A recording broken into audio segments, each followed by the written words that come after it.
Bonjour à vous, alors j'espère que ça va toujours bien. Aujourd'hui, je vous propose une lecture critique, mais toujours constructive, d'une étude qui m'a été envoyée et qui est aussi souvent citée là, dans le débat sur les outils aversifs, notamment les fameux colliers électroniques, les e-collars. Puis, on nomme cette étude, on la cite depuis vraiment plusieurs années. Moi, j'en ai pris connaissance il y a longtemps. C'est une étude qui date de 2014. Donc, The Welfare Consequences and Efficacy of Training Pet Dogs with Remote Electronic Training Collars in Comparison to Reward-Based Training. Donc, elle a mené souvent certains intervenants à dire que cette étude démontre en toute connaissance de cause que le collier électronique engendre des soucis. Et là, moi, ce que j'ai envie de faire, étant donné que je vois encore passer cette étude depuis quelques années, surtout dans la dernière année, j'ai envie de vous proposer une analyse un petit peu plus critique et surtout sur une base scientifique. Mon objectif n'est pas de prendre position, soit dit en passant, malgré que vous savez là, que je pratique l'approche équilibrée, le Balanced Dog Training, mais mon intention est d'examiner ce que l'étude démontre réellement et naturellement ce qu'elle ne peut pas démontrer.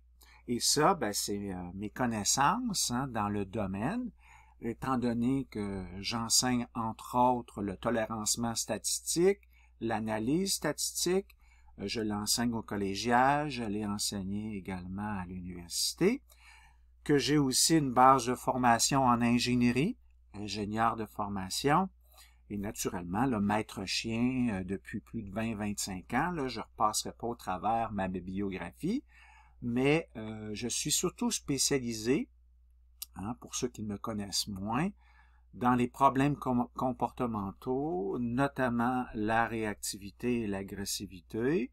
Et puis, depuis plusieurs années, je m'intéresse à la neurobiologie. J'ai fait des spécialisations en neurosciences.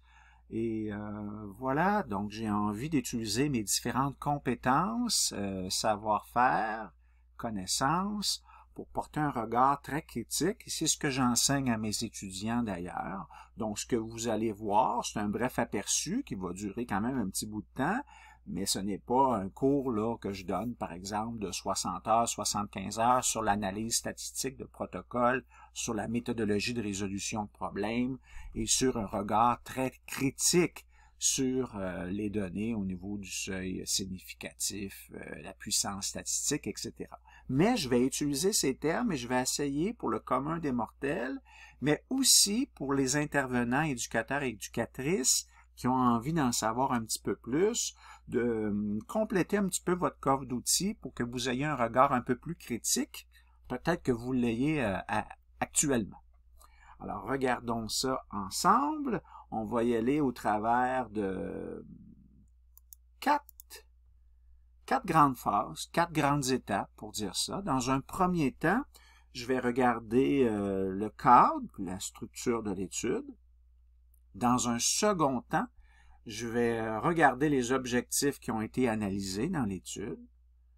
Ensuite, les limites méthodologiques que j'ai perçues avec l'expérience que j'ai, plus de 40 000 heures en passant aussi d'expérience de terrain là, à titre d'éducateur canin, expert en comportement canin.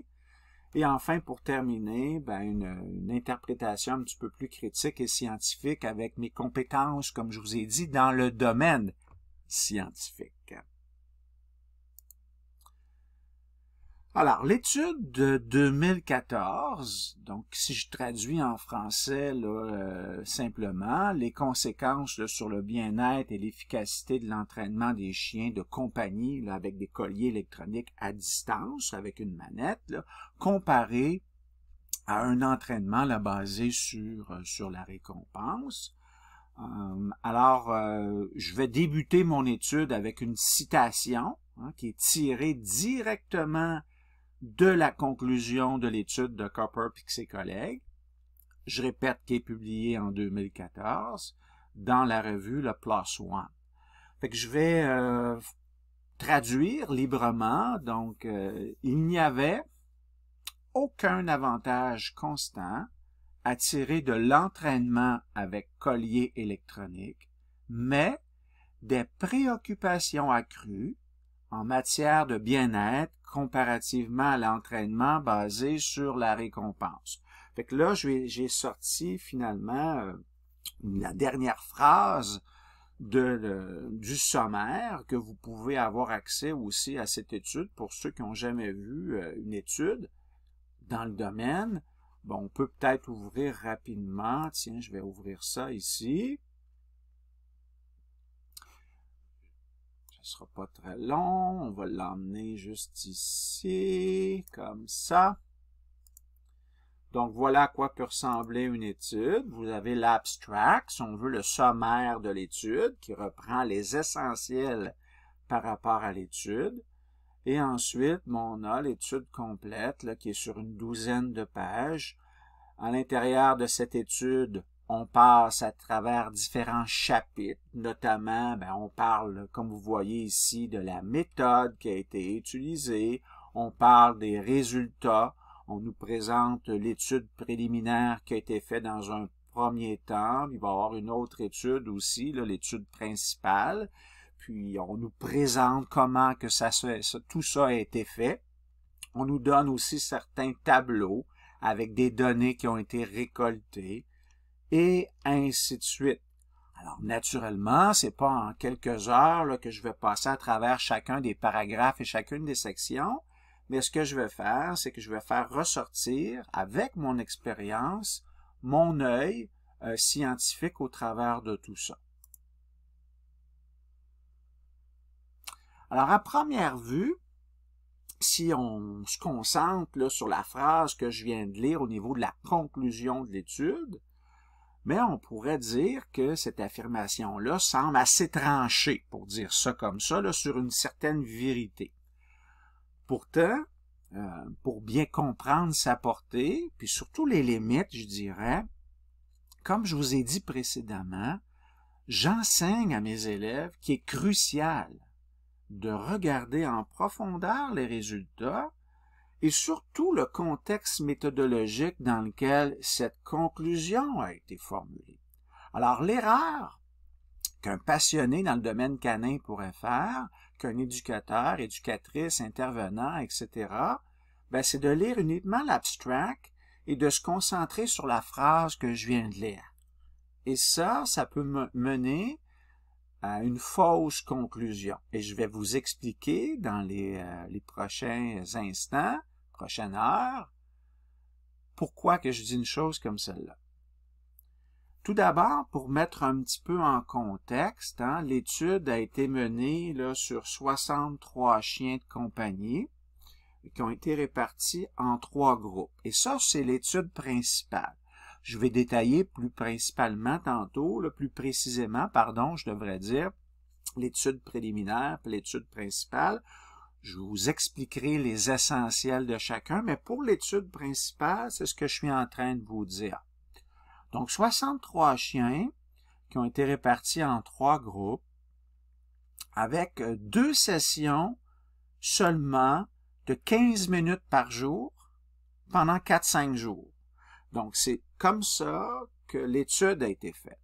Fait que ça représente, grosso modo, à peu près 2 heures d'entraînement au total par chien. Donc, ce fait-là que je viens de présenter dès l'entrée de ma présentation, c'est quand même important parce que ça limite l'interprétation des résultats pour des effets à très court terme. Parce que l'étude a été faite sur le court terme, l'interprétation, donc, est sur des effets à court terme. Et également dans un environnement aussi semi-contrôlé, avec des chiens qui présentaient des problèmes relativement simples, mais quand même importants. Important pourquoi? Important pour les maîtres et maîtresses, pour les propriétaires. Et le problème, c'était quoi? c'est le problème de rappel en présence de distraction.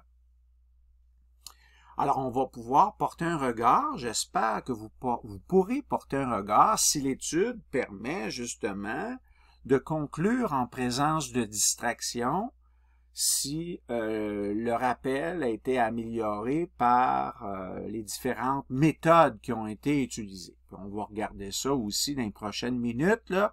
Inquiétez-vous pas, on va positionner les bases de l'étude. Alors, la sélection des chiens, donc ça a été fait comment tout ça? Ça a été fait par appel volontaire, hein, à partir d'annonces dans des cliniques vétérinaires, dans des commerces pour animaux. Puis les chiens ont été retenus s'ils avaient des problèmes de rappel, comme j'ai dit précédemment, et au dire de qui? Au dire des propriétaires. Au dire des propriétaires, des maîtres et maîtresses. Donc, déjà, il n'y a eu aucune évaluation comportementale indépendante hein, qui a été faite au préalable. Et ça aurait aidé à faire quoi? Ça aurait aidé à objectiver le degré de difficulté ou de motivation du chien dans le rappel. Parce que les éducateurs et éducatrices, vous le savez, là, moi, depuis les 25-30 dernières années, j'ai eu plusieurs clients naturellement, puis chaque personne a un peu un regard différent hein, sur ses attentes face à son chien. Certains vont dire que leur chien a un excellent rappel, et pourtant, avec mon œil d'expert, je constate que le rappel n'est pas très bon. Et pour d'autres, ils vont dire que leur rappel n'est pas très bon, et pourtant, je constate un grand potentiel dans le rappel. Alors ici, je mets un gros bémol sur la méthode qui a été utilisée. Fait que cette méthode-là de recrutement introduit nécessairement ce que l'on nomme un biais. Hein? La gravité du problème de rappel est signifiée, pour ne pas dire rapportée, par les maîtres, sans aucune évaluation standardisée. Ça engendre donc un type de biais que j'enseigne à mes élèves que l'on nomme soit surévaluation ou un biais de sous-évaluation. Également, les antécédents sont très variés hein, en matière de méthodes utilisées, puis ça n'a pas été contrôlé nécessairement, et ça engendre une grande variabilité dans le vécu des chiens. Par exemple, certains ont peut-être déjà expérimenté le R+, ou d'autres certains outils aversifs, mais sans nécessairement avoir vécu une belle approche, soit dans le renforcement positif, ou soit avec les méthodes un peu plus aversives. Donc, on ne contrôle pas également cet aspect. Ensuite, les groupes pour l'étude que j'ai nommés dans mon introduction tantôt, hein, je vous ai dit que j'étais pour vous expliquer tout ça. On a 3 groupes. Nous avons le groupe A, le groupe B, ainsi que le groupe C. Le groupe A et B ont été entraînés par les mêmes professionnels qui ont été sélectionnés, puis je vais vous en parler un peu plus tard de tout ça, comment on a procédé pour ça. Ce sont des professionnels, soi-disant, expérimentés, entre guillemets, avec le e-curve. Donc, c'est quand même bien, entre guillemets aussi, pour un bon contrôle sur l'effet de stimulation. Par contre, le groupe C a été entraîné par une équipe différente, aussi spécialisée en renforcement positif. Fait que cette façon de faire introduit une nouvelle variable, hein, le style d'interaction que l'éducateur amène dans sa façon d'interagir avec le ou les chiens. Autrement dit, l'étude ne compare pas uniquement des outils, comme elle le mentionne dans son titre, mais potentiellement aussi des attitudes, des tons au niveau de la voix, le fameux paraverbal là, que je parle régulièrement, la dynamique relationnelle. Donc, on introduit à nouveau un petit souci d'analyse ici. Donc, l'absence d'évaluation comportementale que j'ai mentionnée tantôt dans mon introduction, qui aurait été faite de façon indépendante, par exemple, là, ça l'amène que ça l'empêche de garantir que les groupes ABC là, étaient équivalents en termes de profil comportemental initial, pour dire ça comme ça. Fait que ça nuit. Ça nuit à quoi? On appelle ça en science la validité interne de l'étude. Et là, on se rend alors compte que la comparaison entre les méthodes d'entraînement est potentiellement biaisée à cause de ces différents éléments que je suis en train de nommer. Alors, le groupe A, entraîné avec un collier électronique, le courant, il est activé, c'est-à-dire qu'on peut intervenir. Le groupe B, le chien porte le e-collar, mais le courant n'est non activé. Et enfin, le groupe C, c'est uniquement en renforcement positif, là, au niveau de la récompense. Et on va également reparler de tout ça, là. Je suis juste en train, là, de mettre tranquillement, pas vite, la table pour dire les choses comme ça. Alors, est-ce que le groupe C présente de meilleurs résultats? C'est la question qu'on pourrait se poser si on arrive avec la phrase à conclusion que je vous ai présentée tantôt. On pourrait dire, le groupe C doit sûrement avoir un meilleur résultat. On va regarder ça. Donc, premièrement, le groupe C, je répète, a été entraîné par des éducateurs différents des groupes A et B, spécialisés uniquement en R+, pour ce qui est du groupe C. Les groupes A et B ont été entraînés par les mêmes professionnels, qui étaient habitués d'utiliser le e-collar, fait qu'on a les mêmes professionnels pour le groupe A et groupe B, soi-disant experts également là, dans l'utilisation des e-collars. Ensuite, on nous dit quelque chose. On nous dit « All owners report improvement in their dog's behavior by the end of the training period. Group A dogs spend more time tense and yarn more often than Group C dogs. » Donc, qu'est-ce que ça veut dire, ça? Ça veut dire que on a tous les propriétaires ont rapporté une amélioration du comportement de leur chien à la fin de la période d'entraînement.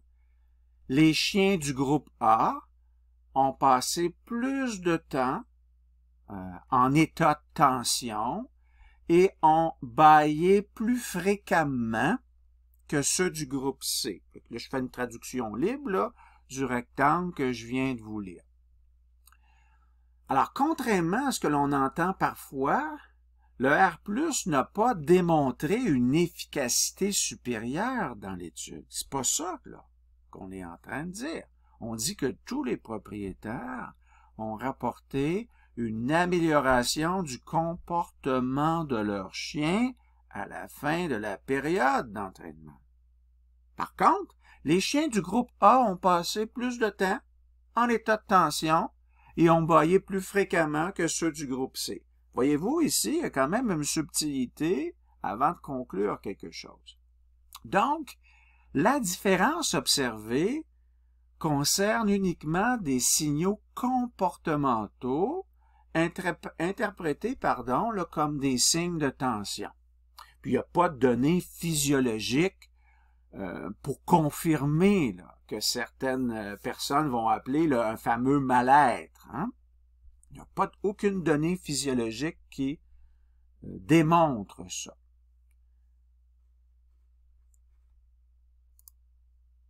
Ensuite, l'étude ne contrôle pas l'effet de l'intervenant. Les différences observées peuvent refléter une influence humaine et pas uniquement la méthode utilisée. On sait que l'étude, finalement, est fragile. Et pourquoi qu'on dit que cette étude-là est fragile? Ben, si les groupes n'ont pas été encadrés par les mêmes personnes, groupe A, B, C n'ont pas touché aux mêmes personnes, ou aux mêmes équipes, avec les styles comparables, tonalité, posture, régularité au niveau du paraverbal, alors on ne peut pas isoler l'effet du protocole mis de l'avant, là. Dire simplement la comparaison de la méthode et de l'outil. On n'est pas juste en train de comparer la méthode et l'outil. On a un biais potentiel, qu'on appelle une variable confondante, en fait, là, qui est l'intervenant. L'incidence de l'intervenant sur la position du chien.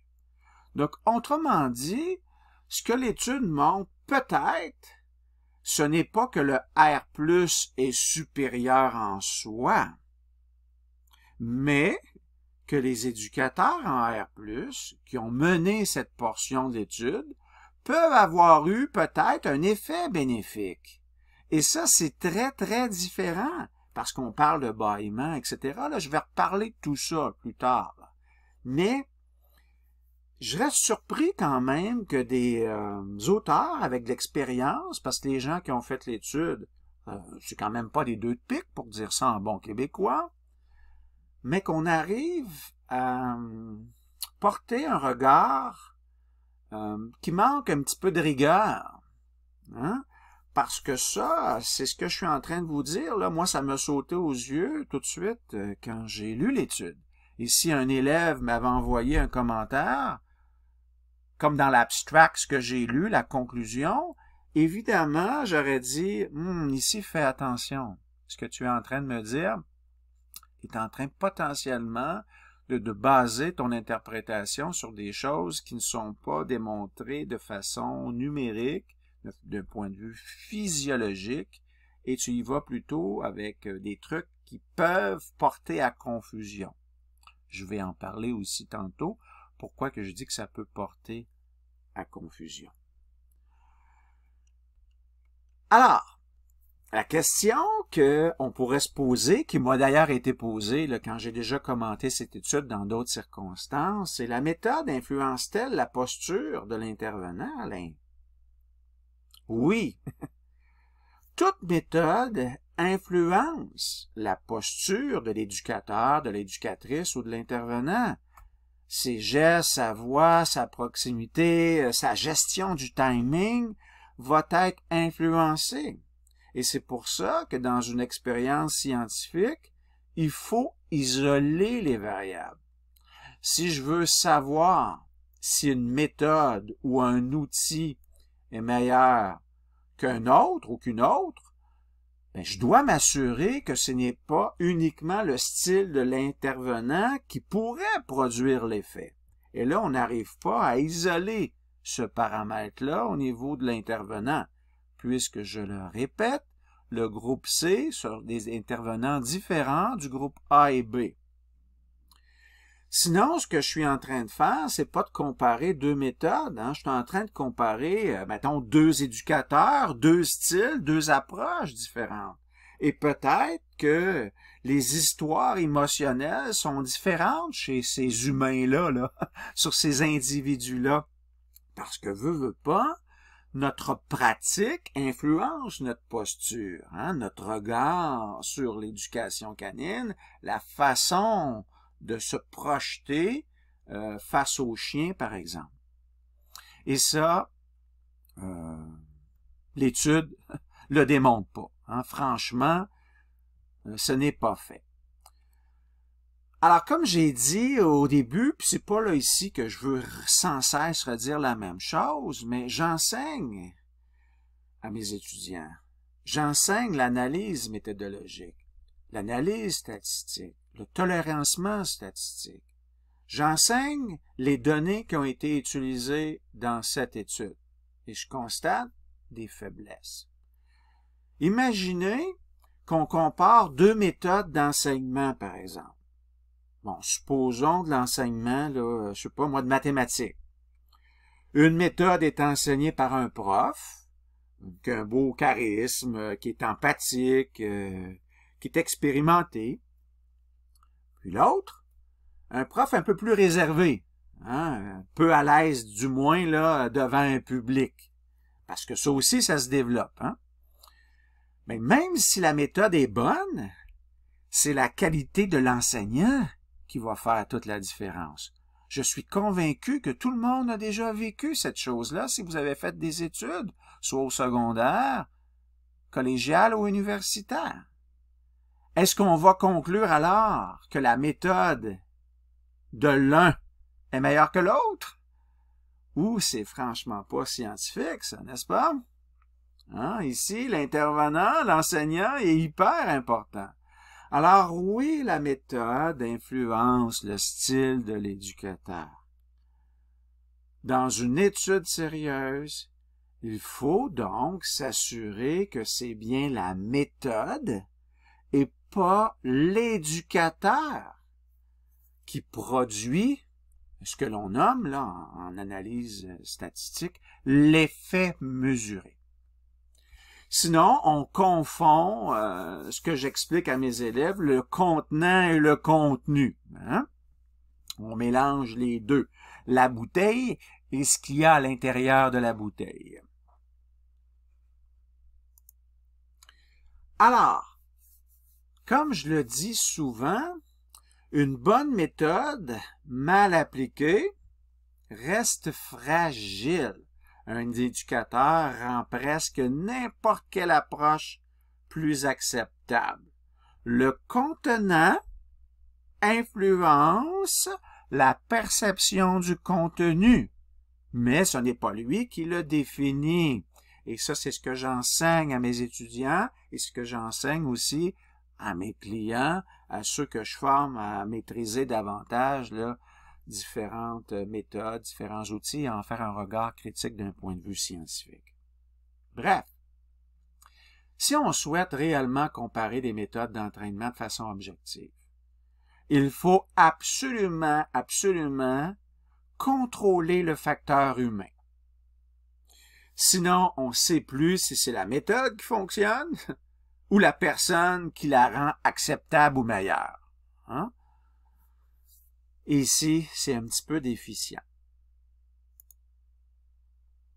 Donc, pour isoler l'effet de la méthode, il faudrait distribuer les éducateurs. Premièrement, les mêmes éducateurs dans les trois groupes. Hein, tous les éducateurs doivent maîtriser les trois méthodes testées. E-Color activé, E-Color non activé, et le renforcement positif pur. Puis entraîner chacun des groupes selon un protocole préétabli. Et j'avoue que ça, c'est pas nécessairement facile. Par contre, dans le Balance Dog Training, une personne compétente est en mesure de maîtriser ces trois choses-là. Est en mesure de faire de l'apprentissage avec un e-color activé. Il est en mesure de faire l'apprentissage naturellement avec un e-color non activé, mais aussi dans sa pratique, il utilise à tous les jours le renforcement positif. Donc, il est en mesure de le faire. L'inverse n'est peut-être pas le cas, cependant.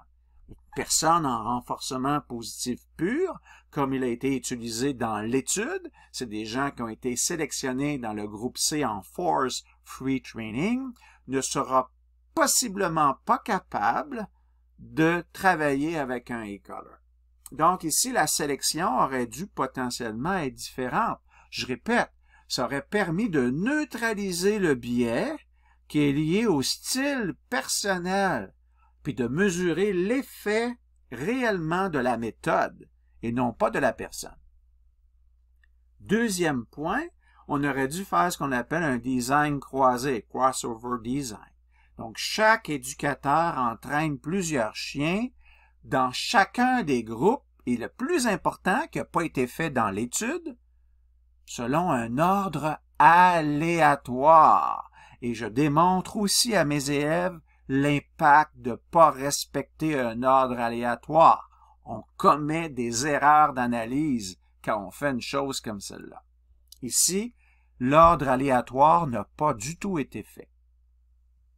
Alors, ce que cela permettrait de faire un design croisé, ben c'est la cohérence intra-éducateur. Hein? C'est comme ça qu'on appelle ça, là, intra-expérimentateur. Dans ce cas-ci, c'est les éducateurs. Là. Exemple, est-ce qu'ils réussissent mieux en R+, ou ils réussissent mieux en e-color? Aussi, la stabilité intergroupe. Je sais pas, moi, le groupe A, monte-t-il plus ou moins de stress? Peu importe l'éducateur. Voyez-vous ici déjà en posant cette question qu'on n'arrive pas à répondre à ça parce qu'on n'a pas fait du design croisé. Troisième point, formation préalable uniformisée. Hein, tous les éducateurs doivent être formés selon les mêmes critères.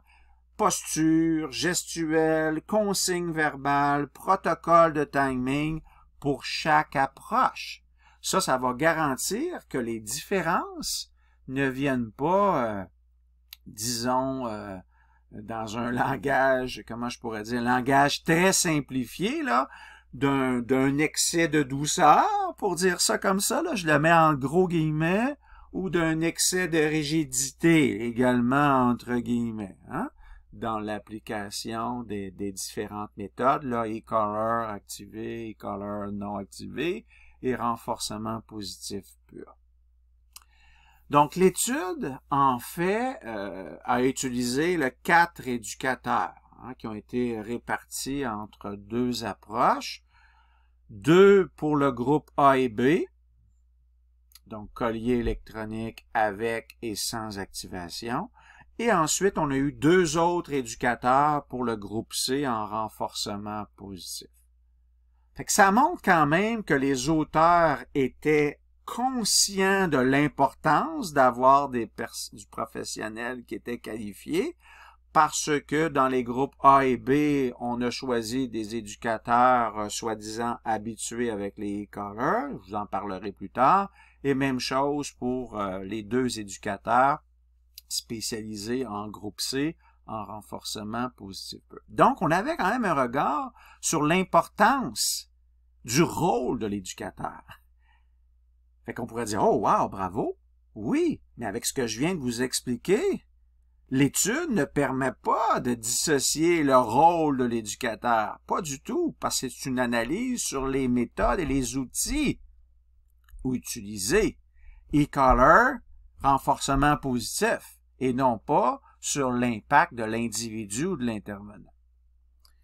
Donc, le fait que chaque éducateur soit attaché à un seul type de méthode, pour dire ça comme ça, là, ça l'empêche franchement là, de neutraliser le facteur humain.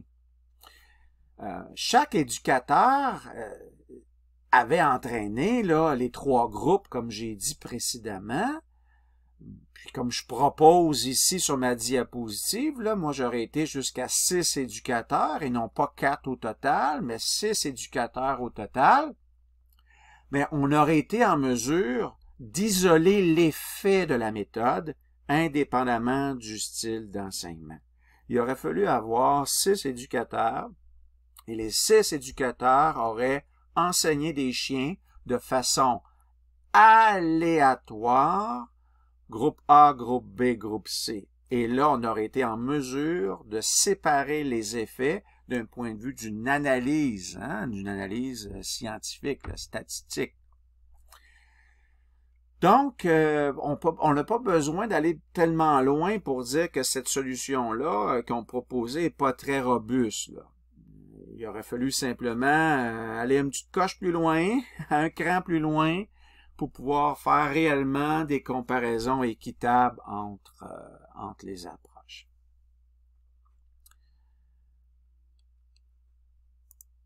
Alors, en science, j'aimerais ça que vous reteniez que plus on contrôle les variables humaines, plus on peut faire parler les données. C'est une phrase que je répète sans arrêt à mes étudiants.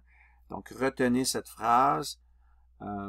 Plus on contrôle les expérimentateurs, dans ce cas-ci, les éducateurs, plus on va pouvoir faire parler les données. Et dans ce cas-ci, on a croisé, il y a beaucoup de variables confondantes. Là, on appelle ça comme ça. Deuxième point maintenant, dans un second temps. 4 points au total, je suis rendu dans mon deuxième point. Les objectifs de l'étude. Fait qu'on va prendre le temps de lire ma traduction. Je vous ai mis le texte intégral en haut. Donc, dans cette étude, nous avons cherché à combler 3 lacunes importantes dans nos connaissances sur l'utilisation des colliers électroniques pour l'entraînement des chiens de compagnie. Premièrement, nous avons décrit les réactions des chiens sur le terrain à l'entraînement avec un collier électronique. Deuxièmement, nous avons examiné si le bien-être des chiens entraînés avec un collier électronique était nécessairement compromis par rapport à des approches qui ne reposaient pas sur leur utilisation lorsque l'on tente de résoudre les problèmes les plus courants pour lesquels les e-collars sont généralement recommandés. Dans ce cas-ci, ils ont choisi le fameux rappel. Enfin, nous avons étudié l'efficacité de l'entraînement avec collier électronique pour résoudre ces problèmes en comparaison avec d'autres approches. Alors, là, ça, c'est ce qui a été mis au niveau des objectifs. On va regarder ça avec un petit peu plus de détails. Il y a 2 volets méthodologiques dans l'étude de Cooper puis ses collègues. Je vous en ai parlé précédemment, puis je vous ai dit que je mettrais un petit peu d'explication. Premièrement, il y a eu une étude préliminaire. Cette étude préliminaire a été faite sur 9 chiens, 4 dresseurs, trouvés sur le web, proposés par les fabricants, par exemple. Réglage d'intensité élevée pour 3/4 des dresseurs. Intensité élevée, ça veut dire qu'on pouvait ajuster à une valeur très élevée. C'était la pratique que 3/4, 75% des dresseurs utilisaient. On a 4 dresseurs. Et sur 8 chiens sur 9. Donc, on a utilisé sur 9 chiens une valeur élevée. 8 chiens sur 9 ont eu des réglages d'intensité élevée pour le e-collar. Généralement, il n'y a pas eu de préalerte, c'est-à-dire une vibration, par exemple, qui annonce qu'il va y avoir potentiellement un choc électrique. Une vibration qu'on peut mettre sur le e-collar. Dans l'étude préliminaire, il n'y avait pas de préalerte. Dans l'étude principale que je vous ai parlé tantôt, où on a séparé en 3 groupes, A, B, C, il y a 63 chiens au total. On a utilisé ce qu'on appelle le best practice, donc un réglage qui est faible, qui est recommandé lorsqu'on achète, par exemple, le e-collar, qui est recommandé aussi dans d'autres livres, des éducateurs qui ont écrit des livres sur le sujet du e-collar. Groupe AB, 2 éducateurs canins expérimentés, comme je vous ai dit précédemment, qui ont été désignés par l'Electronic Collar Manufacturer Associations. Donc, on appelle l'acronyme le ECMA. Groupe C, 2 éducateurs ayant une expérience comparable à ceux des groupes A et B, donc ils ont considéré qu'ils avaient une expérience comparable en termes d'années, par exemple. Membre d'une organisation professionnelle de formation canine en renforcement positif pur, Force Free Training. Donc, on a l'association Association of Pet Dogs Trainers au Royaume-Uni. Donc, ça, c'est l'étude principale. Donc, avant d'aborder les objectifs un par un, qui ont été nommés dans le grand paragraphe tantôt, puis je vais faire ressortir les 3 objectifs principaux. Il faut souligner que cette étude-là a mené à des trucs. Cette étude-là a été commandée, puis elle a été commandée par le gouvernement, entre autres, l'organisme qui fait en sorte qu'on veut le bien-être des animaux. Donc, il y a eu finalement du financement pour faire cette étude-là. Et entre autres, l'objectif de l'étude était de mener potentiellement à des politiques. Des politiques, là, soit sur le fait de bannir l'utilisation du e-collar. Je pourrais en reparler de tout ça également. Alors, si je résume cette diapositive-là, je peux dire que chaque méthode a été représentée par des défenseurs. Tiens, je vais dire ça comme ça. Je mets le mot défenseur entre guillemets, là, pour dire ça de cette façon-là. Puis, ça introduit un biais idéologique quand même, hein? Du moins relationnel, là, si je dis ça comme ça. Puis ça, c'est difficile, encore une fois, à neutraliser dans une étude comparative d'outils. Difficile de neutraliser ça.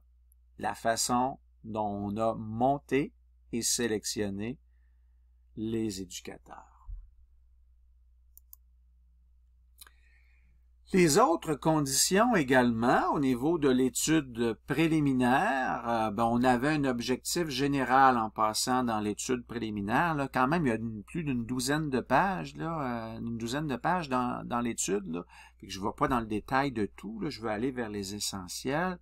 Mais grosso modo, l'objectif général de l'étude préliminaire, c'était de générer une certaine quantité de données. On appelle ça des données qualitatives, là, des observations, sur l'usage assez courant des colliers électroniques, puis tester les méthodes de collecte de données. C'était ça qui était l'intention de l'étude préliminaire. L'étude principale, elle, c'était son objectif là, de comparer l'utilisation des best practices des e-collars entre deux groupes. Là.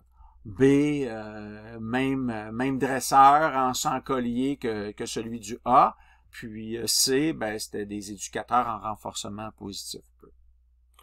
Donc, les conditions expérimentales, quand on se met à regarder mon résumé que j'ai fait, diffèrent entre les groupes. Hein? Ça diffère comment? Ça diffère au niveau des lieux, ça diffère même au niveau des saisons et de la température.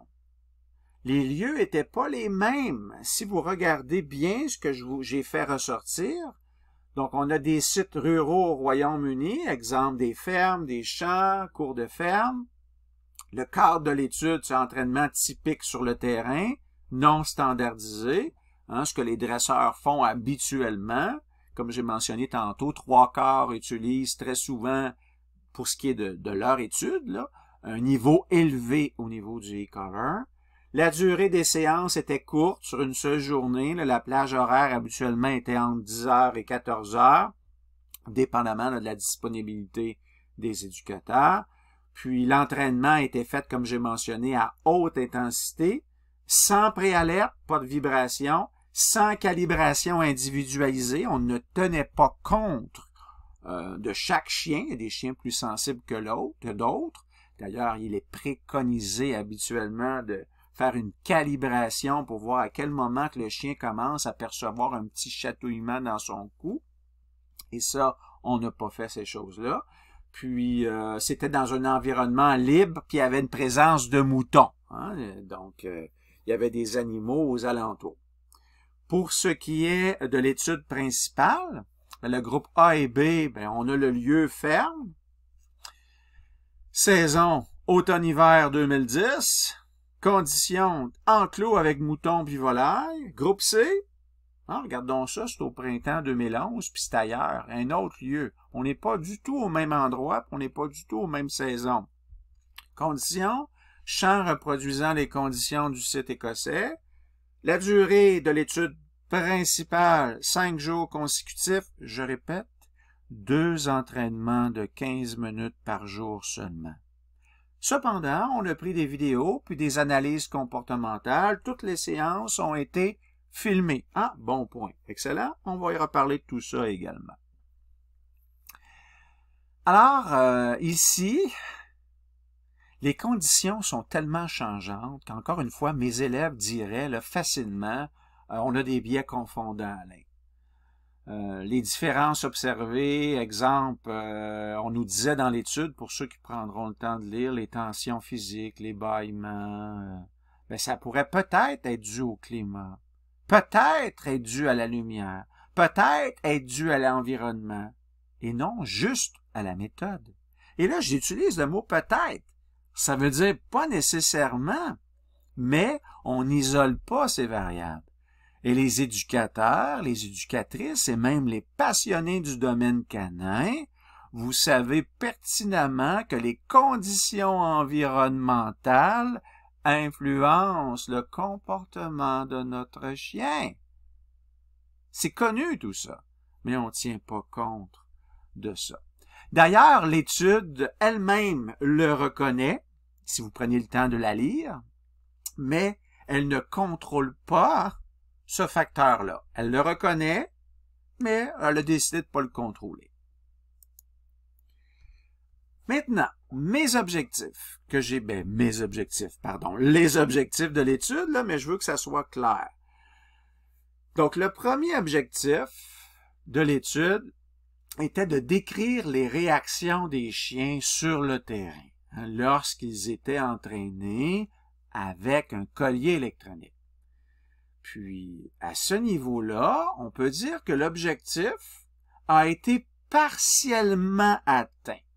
Les auteurs ont effectivement observé certains comportements, comme j'ai mentionné précédemment, le bâillement, la tension corporelle, il y avait des signaux visibles, facilement repérables sur les vidéos qui ont été prises.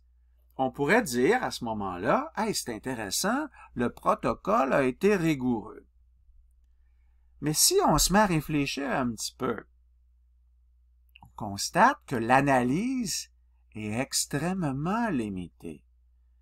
Et pourquoi je dis ça d'un point de vue scientifique et des connaissances aussi en sciences comportementales?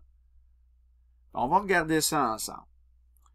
Premièrement, les comportements choisis sont nommés en sciences comportementales, comme étant des comportements très spécifiques. On les nomme d'ailleurs soit des comportements ou des signaux ambivalents, car ils peuvent signifier différentes choses. Puis je vais revenir là-dessus, sur les différentes choses qu'ils peuvent signifier. Ensuite, l'étude ne va pas plus loin que 5 jours d'observation. Ça n'intègre aucune mesure à long terme, aucun test structuré pour voir jusqu'où le chien peut aller dans sa progression, ni comment le chien généralise l'apprentissage dans un contexte plus complexe de la vraie vie, avec encore plus de distractions.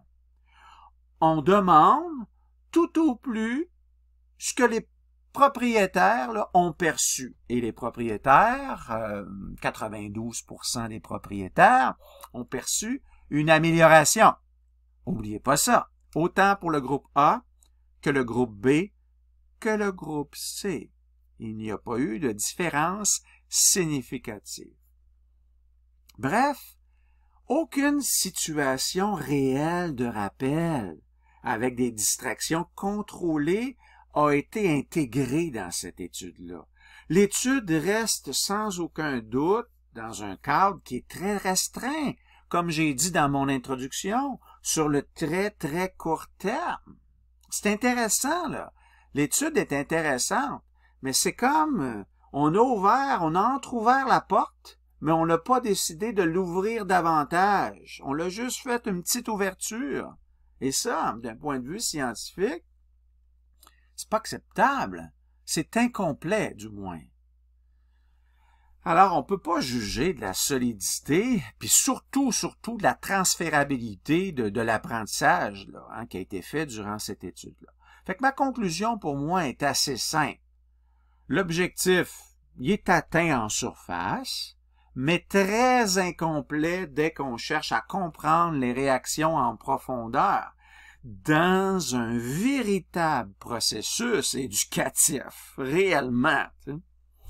Donc, se baser sur l'étude pour faire des conclusions comme le R+ est vraiment supérieur à tout, basé sur cette étude-là, révisez vos analyses, s'il vous plaît, parce que vous manquez de compétences dans l'analyse statistique.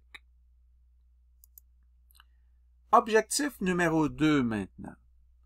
L'objectif 2 visait, lui, à évaluer l'utilisation du collier électronique puis voir si ça compromettait le bien-être du chien, hein, en comparaison là, avec d'autres approches. Et là, on peut dire que l'objectif n'est pas pleinement atteint pour une simple et bonne raison. Les outils choisis ne sont pas suffisants pour trancher scientifiquement sur une atteinte réelle au bien-être. Les indicateurs physiologiques principaux qui ont été utilisés, c'est le cortisol salivaire, entre autres. Hein? Puis ça n'a d'ailleurs relevé aucune différence significative entre les groupes A, B, C. Aucune différence au niveau de l'indicateur physiologique cortisol salivaire. Ça signifie qu'en termes de stress mesurable biologiquement, aucun groupe ne semble désavantagé. Hein? Si je fais un regard là, scientifique sur ça. Alors, ce qui se passe, c'est qu'on se rabat, pour l'étude, sur des comportements comme les bâillements, sur une posture figée, qui ont été utilisés pour interpréter le bien-être. Mais franchement, ces comportements sont connus, là, et sont connus comme étant multifactoriels, je le répète. Il s'agit de comportements ambivalents, de signaux ambivalents reconnus en sciences comportementales comme étant difficiles à interpréter. C'est pas parce que l'humain se croise les bras qu'il est fermé. Par analogie, croire que l'humain qui se croise les bras est fermé à tout, vous faites une erreur. Il faut analyser ça dans un plus grand contexte. Et là, on fait une erreur d'analyse parce qu'on conclut systématiquement quelque chose de cause à effet. Le chien bat, il est donc malheureux. Il a un mal-être. Le chien est en tension physique, il a donc un mal-être. Et malheureusement, ça, c'est pas soutenu d'un point de vue scientifique. J'ajouterais aussi un point majeur, de mon point de vue du moins. Aucune donnée ne permet de distinguer s'il s'agit d'un stress subi, d'un stress mobilisateur ou d'une déstabilisation durable. Alors ça, ces trois termes-là sont connus en sciences comportementales, soit dit en passant. Donc, pour les passionnés du domaine canin, qu'est-ce qu'on entend par un stress subi? Un stress subi, c'est un stress que le chien ne comprend pas. Hein? Il ne contrôle pas, puis il ne peut pas éviter ce stress-là. Donc, une punition qui est incohérente ou qui est mal synchronisée, par exemple, peut engendrer un stress subi. La conséquence de ça, c'est un risque d'atteinte au bien-être. Évidemment, hein, le chien est désensibilisé même potentiellement à l'effet par une inhibition excessive, parce qu'il se sent pas bien, ou peut-être même avoir des troubles anxieux. Mais un bon éducateur, par exemple en balance dog training, en éducation équilibrée, mais fait pas des corrections aveugles à gauche et à droite. Il y a une intention derrière ça. Et il faut bien le faire. Il faut bien l'introduire, le faire comprendre au chien. Et ça, on le fait pas dans l'étude. Et ça, on appelle ça un stress subi. Un stress mobilisateur, justement, c'est un stress qui est court, qui est compréhensible, qui est intégré dans une séquence d'apprentissage, hein, dans un protocole d'apprentissage. Il active temporairement le système qu'on appelle le système d'éveil. Pour ceux qui sont intéressés, soit dit en passant, j'ai fait une formation, j'ouvre une parenthèse immédiatement, sur la compréhension des circuits du cerveau du chien. La formation, elle est gratuite. Elle peut même mener à une attestation d'heures. C'est une formation de plus de 5 heures. Ça s'intitule « Réactivité ou agressivité quand l'éducation échoue malgré les bonnes intentions ». Je ferme la parenthèse maintenant. Donc, ce que je disais, c'est que un stress mobilisateur, lui, va ouvrir, si on veut, le système d'éveil, mais il va permettre au chien d'atteindre un objectif clair, quelque chose justement qui est atteignable, parce qu'on l'amène dans cette direction-là. C'est ce qu'on appelle finalement le seeking system. C'est que ça permet au chien d'avoir des solutions, de voir des solutions. Il cherche à trouver les solutions. Et c'est son système dopaminergique qui rentre en ligne de compte là, dans le seeking system. Et ça s'est démontré, ça favorise la résilience et l'apprentissage du chien, entre autres. Alors ça, on appelle ça un stress mobilisateur, n'est-ce pas? Et enfin, l'autre terme important en sciences comportementales, c'est la déstabilisation qui est dans le temps. Est-ce que c'est durable? Ben, un état de déséquilibre émotionnel ou un comportement qui perdure dans le temps, même après un événement déclencheur, ben ça, c'est quand même important, évidemment. Et les stress que l'on nommait précédemment, c'est-à-dire un stress, par exemple, qui est subi, pourrait engendrer que le chien, dans le temps, il se sent pas bien. Mais un stress mobilisateur, qu'il soit par un pressure release ou par un e-collar ou peu importe, par un marqueur négatif, par exemple, ça engendre un stress mobilisateur. Le chien cherche à trouver des solutions et ça, généralement, ça perturbe pas dans le temps. C'est que le chien progresse, il voit des ouvertures, des fenêtres, et ça lui donne confiance. Donne confiance de réussir, et donc il progresse dans ses comportements. Bref, l'étude de Cooper, puis ses collègues, ça mesure rien au-delà de 5 jours. Alors, on n'est même pas en mesure de pouvoir répondre à ce que je viens de vous dire, les 3 termes, d'un point de vue de la science comportementale. Fait qu'on ne sait pas si ce qui a été observé transitoire, par exemple, ou ça a été installé, hein, que le chien vit avec ce stress-là ad vitam aeternam, pour dire ça comme ça. Fait qu'on n'est pas en mesure de donner des réponses sur le bien-être. La façon de donner une réponse au bien-être, c'est de répondre sur les effets. Et les effets sont-ils transitoires, je le répète, ou sont-ils installés dans le temps? Bref, aucune mesure de stress, aucune mesure de récupération après les séances, aucune analyse du lien d'attachement entre le chien et les éducateurs y a été intégrée. Et pourtant, on sait que ce sont des dimensions fondamentales pour juger du bien-être du chien. Donc l'étude aurait pu, de mon point de vue, être enrichi, pour dire ça comme ça, là, par une mesure complémentaire. Exemple, l'ocytocine, qui est l'hormone de l'attachement, l'hormone de l'amour.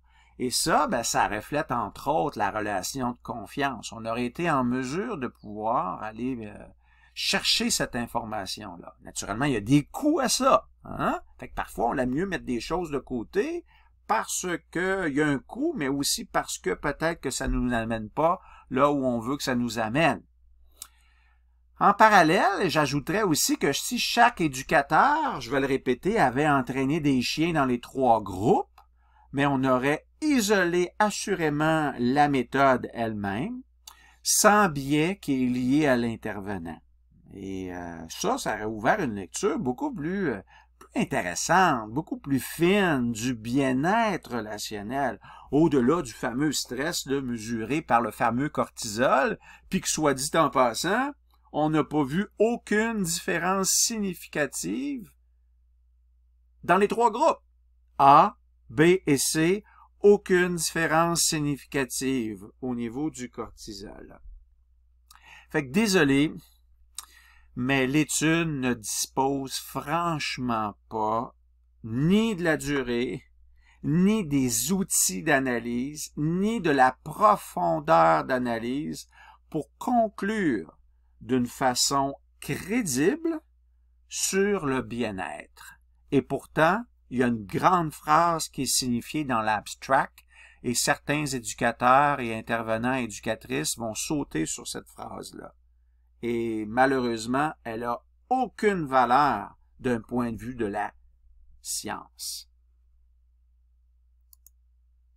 L'objectif numéro 3 maintenant, était de comparer l'efficacité de l'entraînement avec un collier électronique avec d'autres méthodes. Ici encore, l'objectif n'est pas soutenu dans la méthodologie.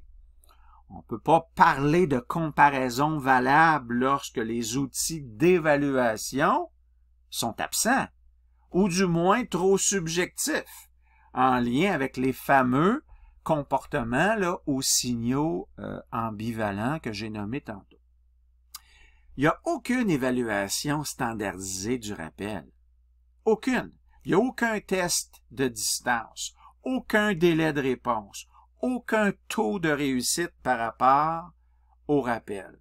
On se concentre de dire « Ah, les propriétaires ont noté une amélioration ».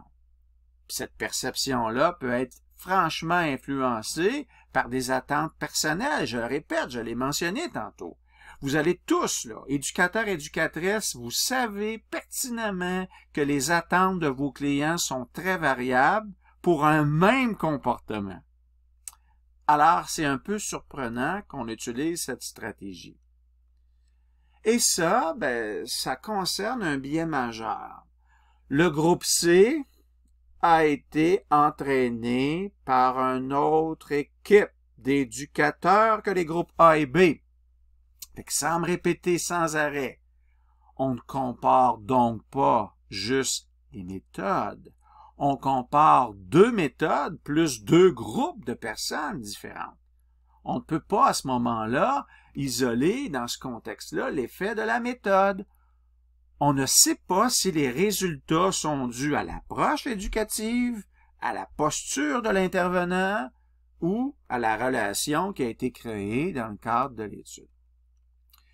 Fait que bref, la comparaison d'efficacité est sans aucun doute, de mon point de vue, entachée par des biais. Il n'y a aucune donnée objective qui permette d'évaluer les performances de rappel et aucune donnée objective permette de vérifier le facteur humain. Et ça vient naturellement brouiller totalement la lecture des résultats. Les trois objectifs annoncés étaient super intéressants. Ça, je cache rien de ça, c'est super intéressant, mais c'était beaucoup trop ambitieux par rapport à la rigueur et aux outils qui ont été utilisés pour répondre aux objectifs. L'étude ne permet franchement pas de trancher de manière fiable sur le bien-être ni sur l'efficacité des approches qui ont été testées.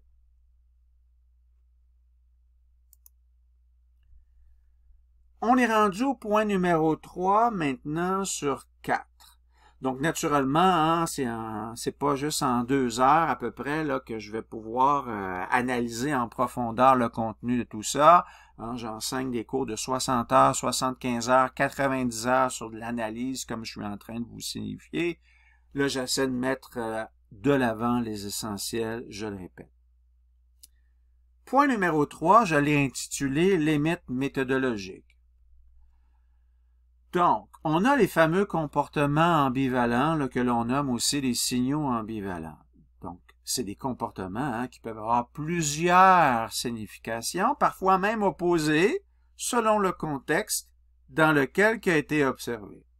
Le même comportement peut donc exprimer différentes émotions ou intentions, selon les conditions internes, c'est-à-dire physiologiques, et les conditions externes, l'environnement, la relation, la situation.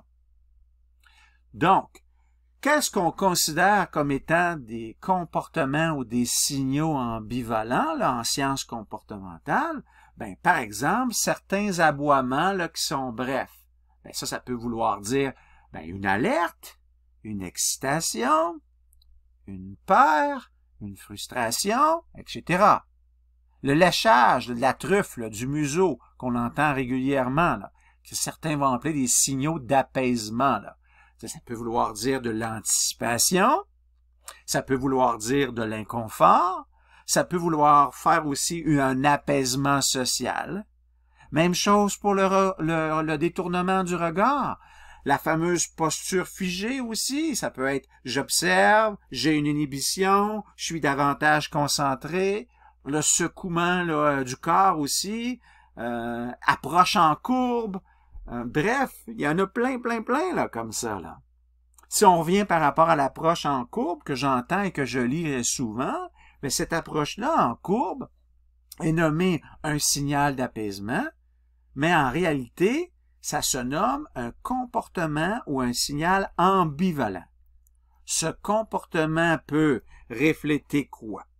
De la politesse sociale, mais aussi ça peut être une forme d'excitation, ça peut être de la méfiance, ça peut être aussi une stratégie cognitive apprise par le chien grâce à son circuit dopaminergique, grâce à son circuit cholinergique que j'explique dans ma formation gratuite que je vous ai nommée tantôt si, je répète, vous êtes intéressé. Bref, c'est le contexte global, puis la posture, puis la dynamique relationnelle qui donne tout le sens à tout ça. Si on regarde d'ailleurs le bâillement, vu que dans l'étude on met l'accent sur cet aspect, mais le bâillement, il veut dire quoi? Avant une séance d'entraînement, une signification possible pourrait être une transition, une activation, une attente, une fatigue légère. C'est ça que peut vouloir dire le bâillement avant une séance d'entraînement. Pendant une interaction conflictuelle, le signal peut vouloir dire de l'apaisement, c'est pour ça que certains vont appeler ça le signal d'apaisement, mais il focus juste sur un élément. C'est pour ça que c'est pas la bonne approche. Ça peut être un stress modéré aussi. Après un renforcement intense, c'est une décompression, un relâchement de tension. En situation passive, je m'ennuie, je suis fatigué, j'ai un relâchement physiologique, parfois qui peut être inconscient. Bref, sachez que le terme signaux d'apaisement, il n'est pas complet. Il devrait être nommé, comme il doit être nommé, des comportements ou des signaux ambivalents, parce qu'ils peuvent vouloir dire plusieurs choses et non pas juste un élément spécifique.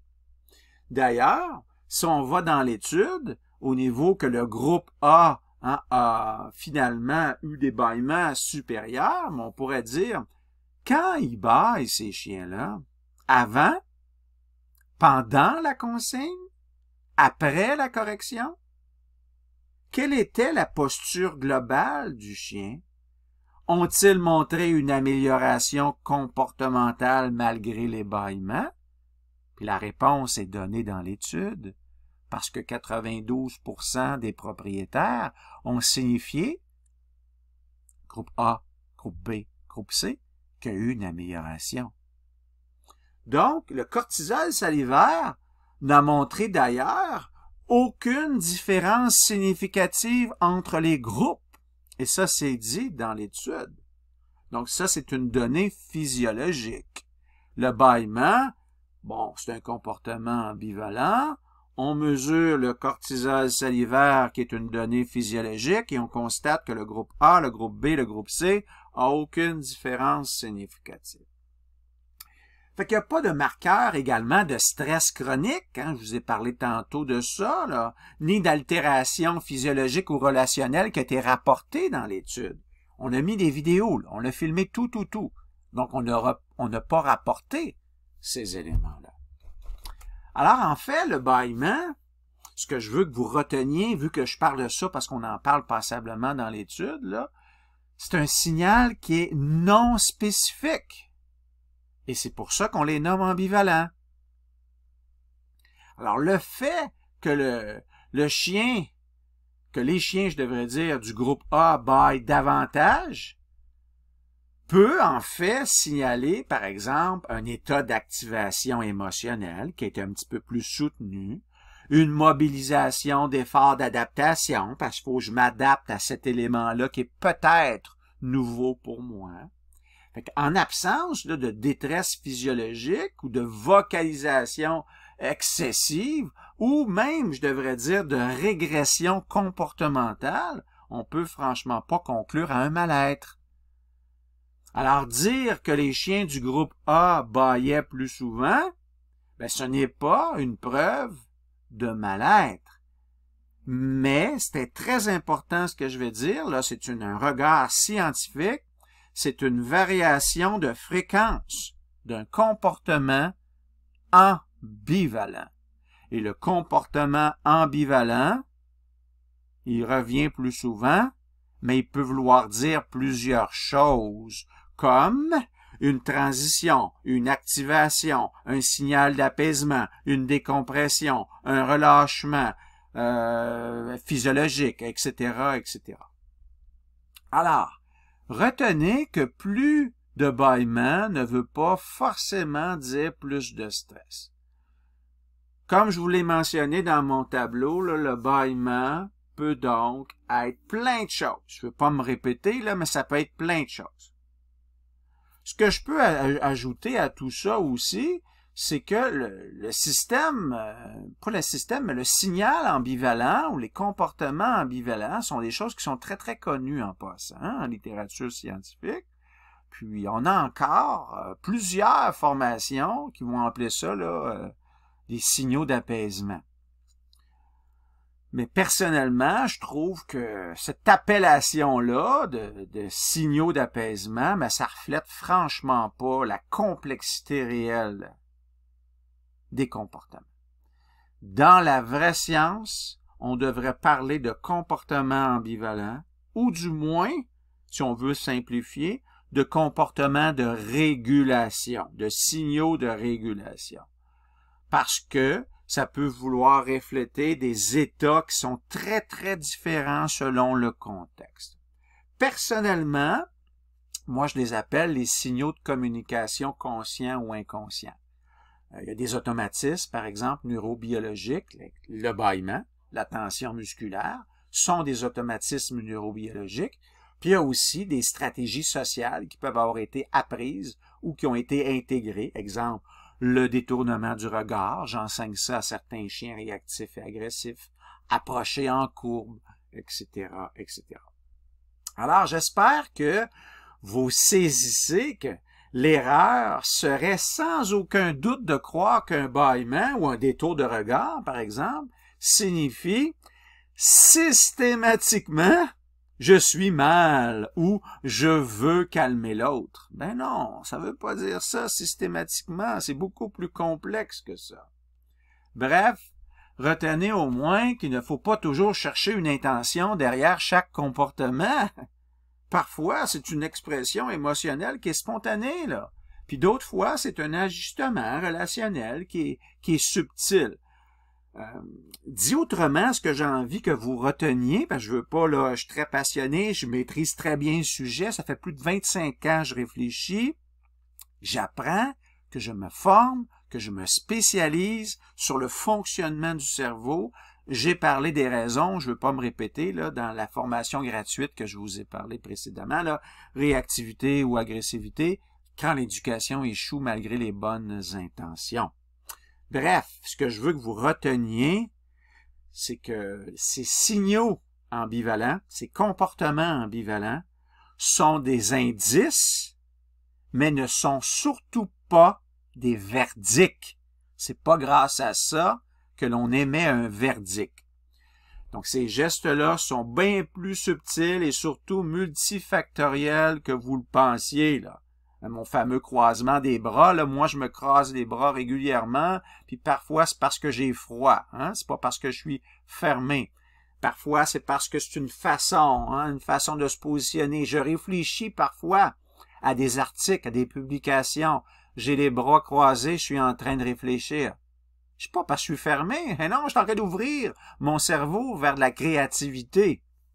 Bref, si je conclus sur cette diapositive, de grâce, la prudence éthologique impose de tenir compte du contexte, de la séquence comportementale et surtout de différents indicateurs. C'est franchement cette rigueur-là qui distingue l'observation scientifique d'une lecture très subjective, hein, pour ne pas dire idéologique. Alors, on va se prendre une petite pause d'une dizaine de minutes et ensuite de ça, je repars la petite formation. Je vais aller prendre une petite gorgée d'eau, je vais aller à la salle de bain, puis je vous reviens. OK, alors me revoilà. Donc, j'espère que vous avez également pris une petite pause, mis ça sur pause et repartir la présentation. Donc, on est rendu maintenant à la diapositive suivante. Diapositive 17. Alors, je dis ici, même outil, les effets différents selon l'utilisation. Donc, paramètres, vous savez là, que je suis issu du domaine des sciences et que j'enseigne des sciences également, en plus d'être éducateur. Hein. Les paramètres que j'ai décidé de regarder sont réglage du collier, comportement observé, cortisol salivaire, interprétation des auteurs. Je me suis concentré là-dessus. Donc, étude préliminaire. Hein? Vous vous souvenez qu'il y a l'étude préliminaire puis l'étude principale là, qui s'appelle les best practices. Donc, étude préliminaire, on a fait le réglage du collier à haute intensité, pas de signaux d'alerte. Qu'est-ce qu'on a vu au niveau des comportements observés? Vocalisation fréquente, tension, baisse d'exploration du chien, cortisol salivaire élevé, stress aigu, probable, entre guillemets, interprétation des auteurs, aversion forte, mal-être probable. Donc, dans l'étude préliminaire, on dit ces choses-là. Pour ce qui est de l'étude principale, le réglage du collier, faible intensité, il y avait également signaux de préalerte en mode vibration. On a vu des comportements observés tels que bâillement, tension modérée, cris aigus rares, cortisol salivaire, aucune différence significative entre les groupes A, groupe B, groupe C, qui est l'hormone du stress, là, le cortisol, et interprétation des auteurs, ambiguïté comportementale, pas de détresse clinique. Ça, c'est mentionné dans l'étude. Alors, les auteurs notent que les chiens du groupe A ont de petits cris aigus plus souvent, hein? Ce qui pourrait évoquer là, une réponse à l'intensité du collier. Par contre, il précise qu'il n'y a pas d'augmentation générale des vocalisations. Alors, ces petits cris étaient rares et c'était surtout pas systématique. Et potentiellement, ça pouvait être lié au réglage d'intensité qui pouvait être un petit peu plus élevé selon l'éducateur. N'oubliez pas, là, il y avait des individus qui étaient derrière ça. À titre de rappel, on en avait deux éducateurs dans le groupe A et B, c'était les mêmes, il y avait deux éducateurs. Donc, ce que je veux dire, finalement, c'est que ce contraste-là entre l'étude préliminaire et l'étude principale, ça nous rappelle que l'outil ne peut pas être jugé hors de son contexte d'usage. C'est hyper important.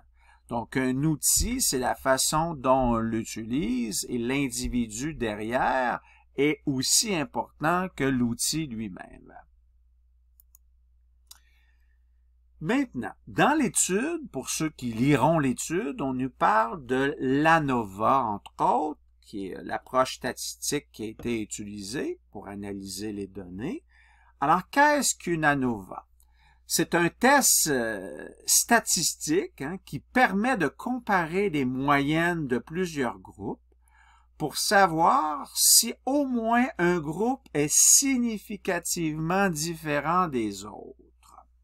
Donc ça, c'est la définition de l'ANOVA. Donc l'ANOVA, compare deux choses. Variance entre les groupes. Qu'est-ce que ça veut dire, ça, variance entre les groupes? Ça veut dire, est-ce que les groupes sont vraiment différents? Groupe A, groupe B, groupe C, est-ce qu'ils sont vraiment différents? Et aussi, on a la variance à l'intérieur des groupes.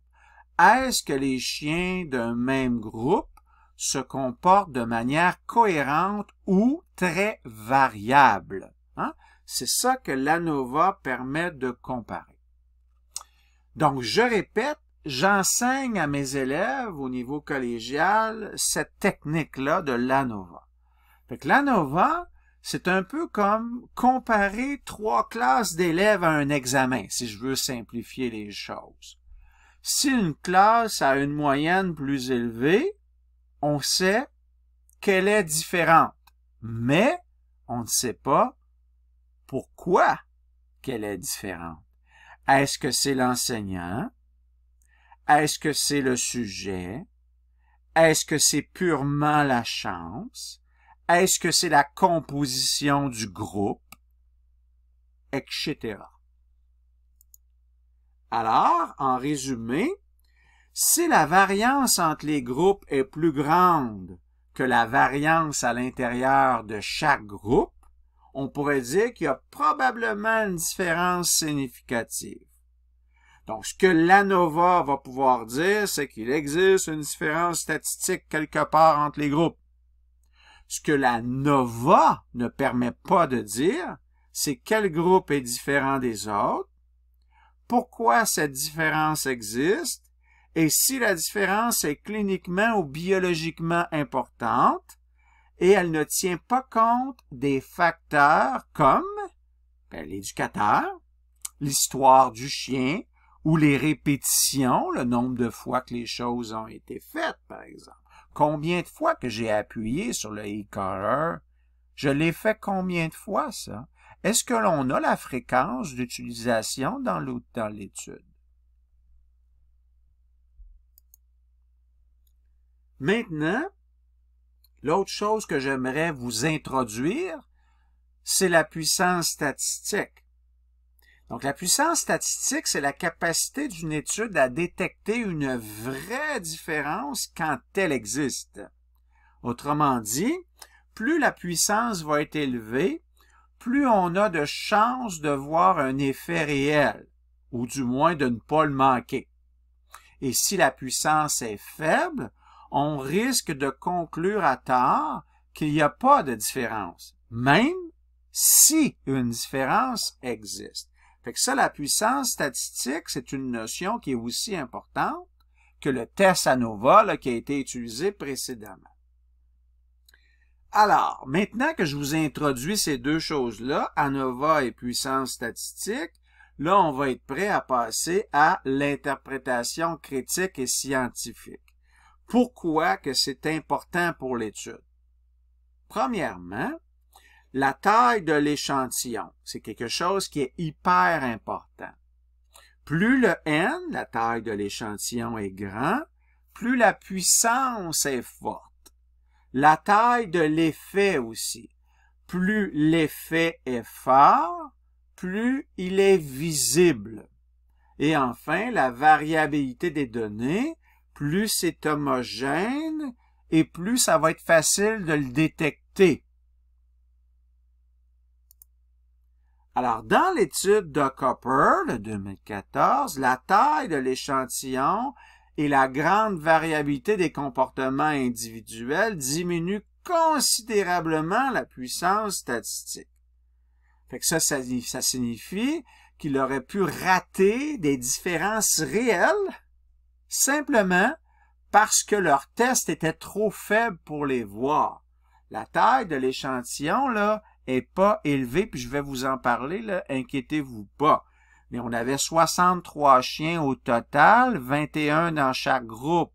C'est une taille qui est faible, qui engendre une puissance statistique qui est faible. Donc, si je veux simplement résumer, parce que je suis habitué d'enseigner là des gens qui sont quand même dans le domaine, là, mais pour ceux qui ne le sont pas, ben, imaginez que vous utilisez une loupe pour chercher une fissure là, dans un mur, si votre loupe est trop faible, ben, vous risquez de rien voir. Mais la fissure est là quand même. Et c'est ce qui se passe dans l'étude qui a une faible puissance statistique. Elle peut manquer l'effet réel simplement parce que l'échantillon est trop petit. Par exemple, je vais mettre des chiffres maintenant. Avec une puissance statistique de 80%, ça signifie que l'on accepte qu'on ait 20% de chance de passer à côté d'une vraie différence. Et ça correspond grosso modo entre 50 à 60 chiens par groupe. Le groupe A, le groupe B et le groupe C auraient dû avoir entre 50 et 60 chiens par groupe. Là, il y en a juste 21. Si l'échantillon, justement, est trop petit, bien, le pourcentage, à ce moment-là, va grimper. On a plus de chances de passer à côté de quelque chose. Et on risque alors de se conclure à tort qu'il n'y a pas d'effet parce qu'on ne le voit pas. Pensez à ma loupe que je suis en train de vous parler.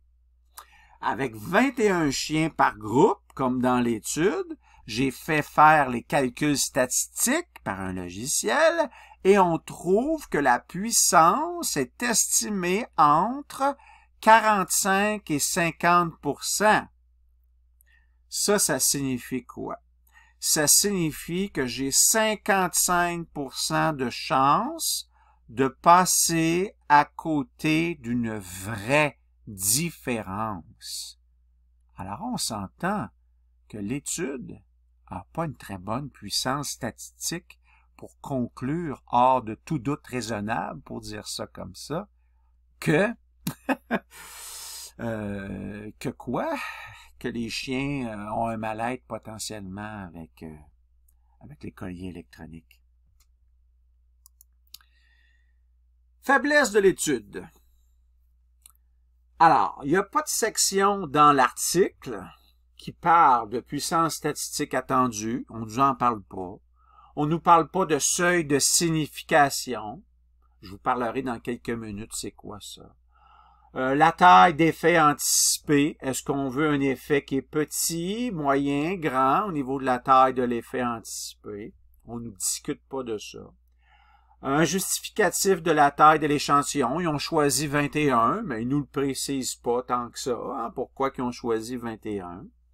Fait que ce silence-là, statistique, est une faiblesse majeure dans une étude comparative. Car sans ces éléments-là, on ne peut pas savoir si l'absence de différence significative reflète une réalité ou un manque de puissance. N'oubliez pas. Là, ici, c'est pas que je prône une méthode plus qu'une autre.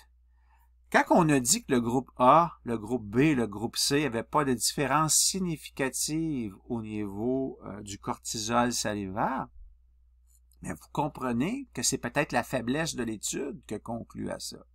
Mais parfois, on fait sortir ce qui nous convient dans une étude, puis on néglige l'autre côté. C'est la même chose pour les comportements ambivalents.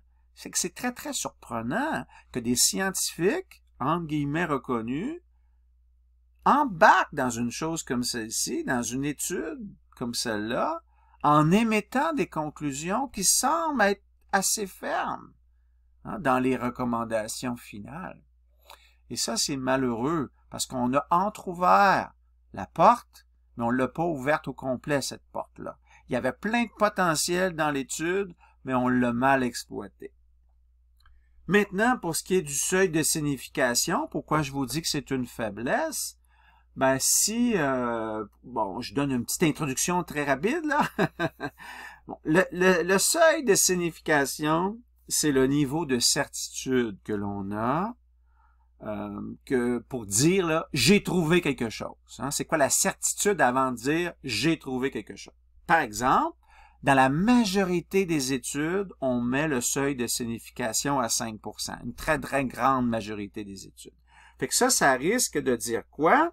Bien, vous acceptez 5% de risque de vous tromper en disant que vous avez vu quelque chose, alors que c'était peut-être un nombre. C'est ma façon de l'exprimer. La puissance statistique, on en a parlé précédemment, c'est la puissance de votre lampe de poche. Je l'ai simplifié de cette façon-là.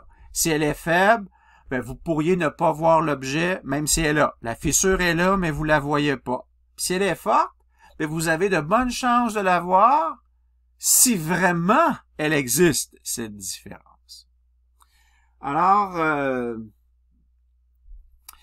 je pense qu'il y aurait eu intérêt à questionner davantage le seuil de signification, de le mentionner du moins, puis la puissance statistique aussi, avant d'arriver aux conclusions comme je vous ai mentionné. Qu'en est-il justement pour l'étude? Donc, si je prends, j'ai fait des petits calculs, là, avec une taille d'effet qui est modérée. Par exemple, c'est assez typique, là, acceptable du moins là, pour des bâillements, pour une tension posturale, là, etc. Là, généralement, on peut dire que la taille de l'effet, on peut la catégoriser comme étant modérée. Quand elle est modérée, ça veut dire qu'il y a une valeur qui s'appelle 0,25, qu'on rentre dans les logiciels de calcul statistique. Et si je mets le seuil de signification alpha à 5%, qui est assez courant dans les études, avec une puissance statistique de 80%, ça veut dire que j'accepte que 20% de chance de passer à côté d'une vraie différence. Mais je répète, le logiciel a sorti qu'il aurait fallu avoir à chacun des groupes, groupe A, groupe B, groupe C, entre 50 et 60 chiens. Puis actuellement, on en a juste 21. C'est que ça veut dire que la puissance statistique calculée par le logiciel est entre 45 et 50%. Je l'ai mentionné tantôt, mais je le répète parce que c'est une erreur majeure dans cette étude. On a 55% de chances de passer à côté d'une vraie différence. Alors, l'étude reconnaît d'ailleurs elle-même que certains effets auraient pu être détectés si l'échantillon avait été doublé. C'est mentionné dans l'étude. On nous dit N est égal à 120, soit 40 par groupe. Ça veut dire quoi, ça? Ça veut dire que l'absence de différence significative ne peut pas être interprétée comme l'absence d'effet réel. On se tire dans le pied avec le petit groupe que l'on a choisi, dit autrement.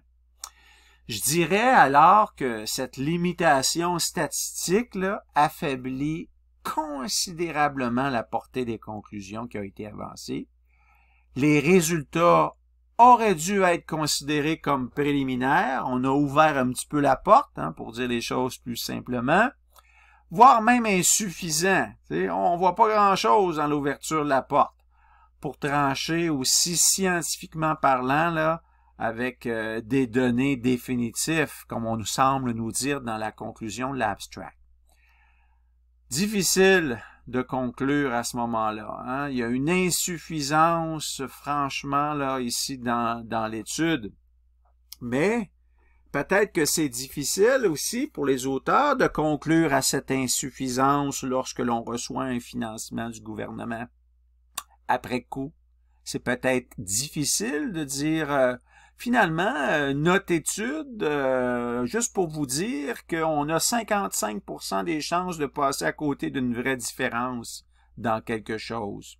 Et on utilise des signaux ambivalents qui, en sciences comportementales, peuvent vouloir dire beaucoup de choses. Et là, un peut interpréter quelque chose, l'autre peut interpréter autre chose.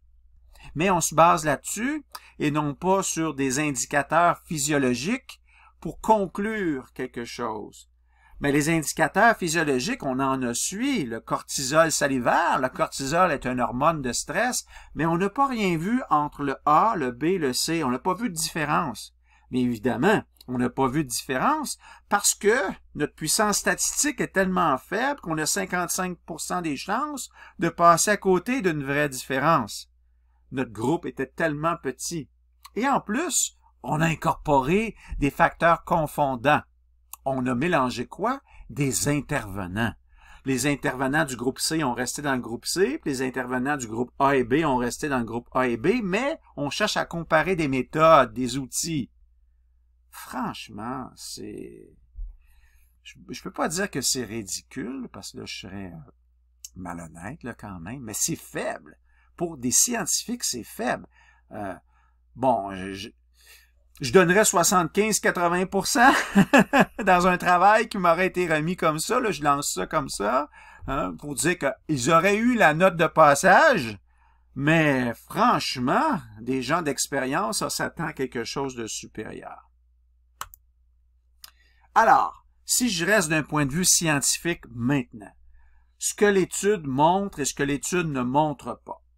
Donc, l'étude montre, je suis allé chercher la phrase dans le document, là, j'utilise la traduction ici, tous les propriétaires ont rapporté une amélioration du comportement de leur chien à la fin de la période d'entraînement, après les 5 jours. Ce qu'il faut comprendre, cela indique que les 3 méthodes utilisées, c'est-à-dire e-collar actif, e-collar inactif, R+, ont permis un progrès, selon l'observation subjective des propriétaires. Aucune méthode n'a été significativement supérieure sur le plan de l'efficacité dans le court terme mesuré. Ça, c'est l'étude qui nous dit ça. Hein, j'invente rien. Ce que l'étude montre ne montre pas. Une autre chose. Traduction. Aucune différence significative du taux de cortisol salivaire n'a été observée entre les groupes. Je l'ai mentionné à plusieurs reprises. Ce qu'il faut comprendre de ça, cela signifie qu'en termes de stress chronique ou physiologique, aucune méthode n'a démontré d'effet nuisible mesurable. L'argument d'un impact physiologique néfaste du e-collar n'est pas soutenu par les données objectives. Ce que l'étude montre, ce que l'étude ne montre pas. Autre point. Traduction. Les chiens du groupe A ont passé significativement plus de temps en état de tension et ont bâillé plus fréquemment. Ce qu'il faut comprendre. Des comportements interprétés comme des signes de tension, exemple bâillement, ont été observés plus fréquemment dans le groupe e-collar activé. Hein, j'ai souligné le mot interprété parce qu'on a des signaux ambivalents. Cela peut aussi refléter un état d'activation émotionnelle plus élevé ou un besoin de régulation par la nouveauté, parce que l'on a un comportement ambivalent. Mais ces comportements sont assurément ambivalents et ne peuvent pas être interprétés seuls comme preuve de mal-être sans d'autres mesures confirmatoires. Et ça, c'est vraiment de l'analyse scientifique, ce que je suis en train de faire là. J'ai souligné des mots importants. On est dans l'interprétation. On n'est pas dans les données mesurables. Ce qu'on entend par certaines interprétations. Qu'est-ce que certaines personnes vont dire là, dit différemment? Le e-collar est inefficace. Interprétation exagérée. Pourquoi je dis ça? Ben, les chiens du groupe A se sont aussi améliorés. C'est l'étude même qui le démontre. Le R+ est supérieur, renforcement positif pur. Interprétation exagérée? Pourquoi? Faux! Le R+ n'est pas supérieur. Il n'y a pas de test direct ou standardisé de performance dans le cadre de l'étude. Le e-collar nuit au bien-être du chien. C'est non démontré. Le cortisol est stable d'ailleurs. Je ne vais pas me répéter sans arrêt, mais on a parlé de ça dans l'étude. Il n'y a pas de stress, il n'y a pas, de signe de détresse clinique. Dans l'étude, c'est mentionné. R+ est plus éthique et plus doux. Ben là, on voit que ce jugement-là dépasse le cadre mesurable de cette étude. Fait que ceux qui vont se baser sur cette étude pour conclure ce que je viens de mentionner là, ben d'un point de vue scientifique, vous avez absolument rien compris. Là, vous utilisez votre idéologie pour faire valoir des choses qui vous font plaisir à vous, là, ou faire plaisir à d'autres. Alors, non seulement l'étude ne comporte aucun test objectif de performance comportementale, mais elle attribue le groupe R+ à un éducateur différent. Et ça crée ce que l'on nomme en science en études scientifiques, un biais d'intervenant. Et la conséquence de ça, c'est qu'on ne peut pas dire si le groupe C a mieux performé grâce à la méthode, R+, ou grâce à la posture et au style de l'éducateur. N'oubliez pas ce que je vous ai dit précédemment. Alors, ce que l'étude permet de dire, que les résultats positifs peuvent être obtenus avec plusieurs approches d'entraînement, ça, l'étude permet de dire ça.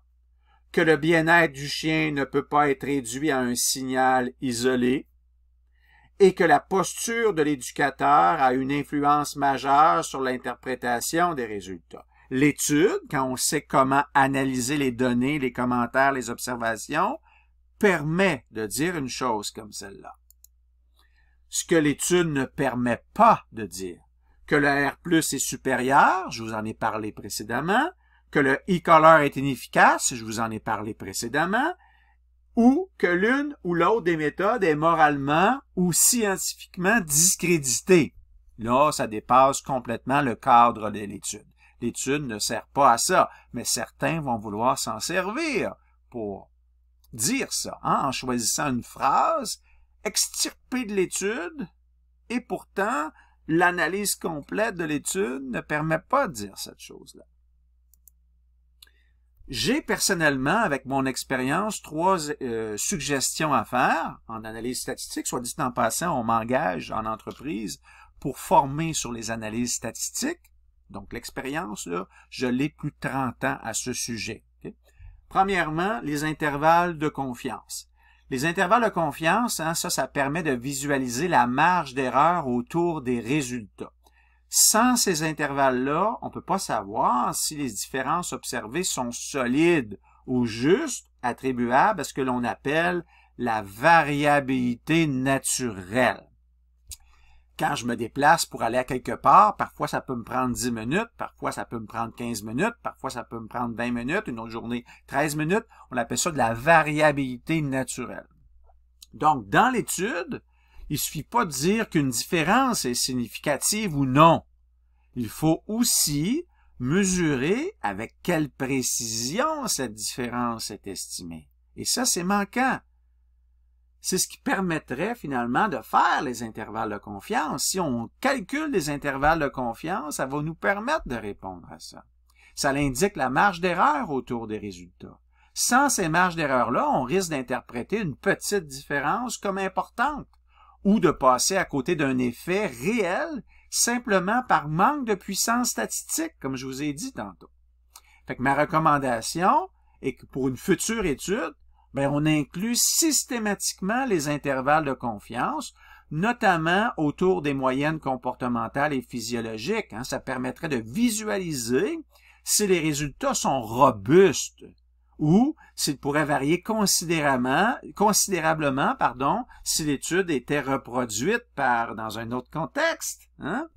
Donc, sans ces intervalles, on ne peut pas savoir si les différences observées sont solides ou juste dues, je répète, c'est très important, là, mes élèves me comprendraient, aux variations naturelles. Point numéro 2, le fameux calcul de la puissance a priori. Qu'est-ce que ça veut dire, ça? Avant de commencer une étude, on doit savoir combien de sujets sont nécessaires pour que les résultats soient fiables. Avant même de commencer, c'est ça que ça permet, le calcul de puissance statistique a priori. Sans ce calcul-là, on ne peut pas voir une vraie différence. Simplement parce qu'on n'a pas eu assez de chiens.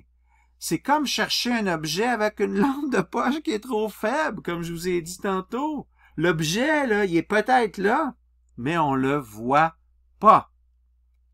Et enfin, la variabilité individuelle qui doit être prise en compte. Chaque chien est unique.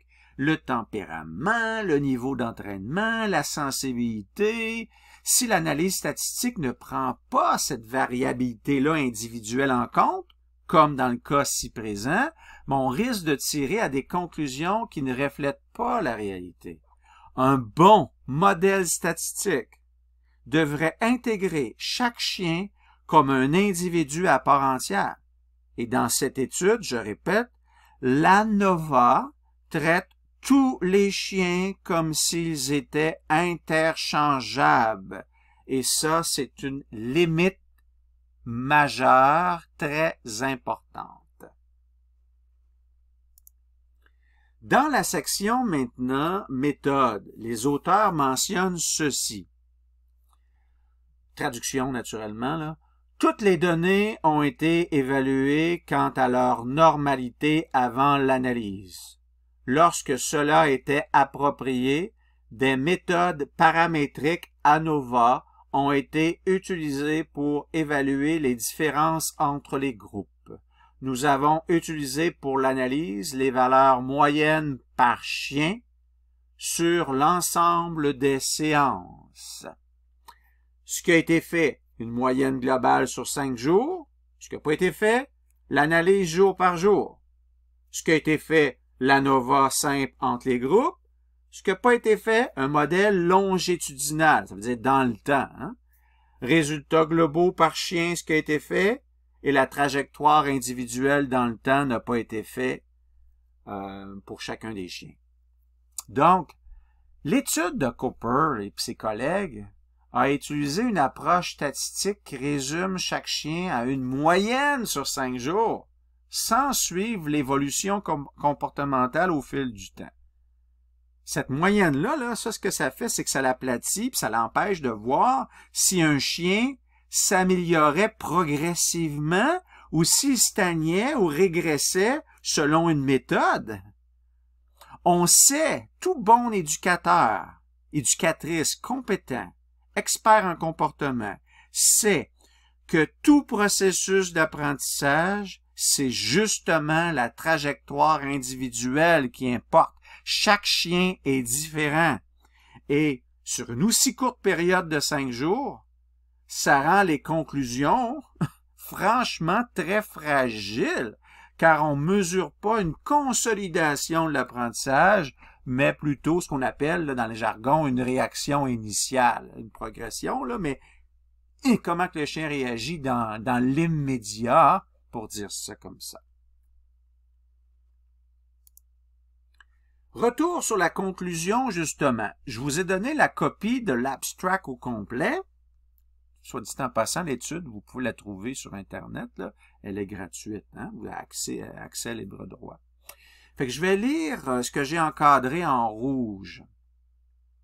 Néanmoins, les chiens du groupe A ont passé significativement plus de temps dans un état de tension, ont bâillé plus souvent et ont interagi moins avec l'environnement que les chiens du groupe C. Il n'y avait pas de différence dans les corticostéroïdes urinaires entre les groupes.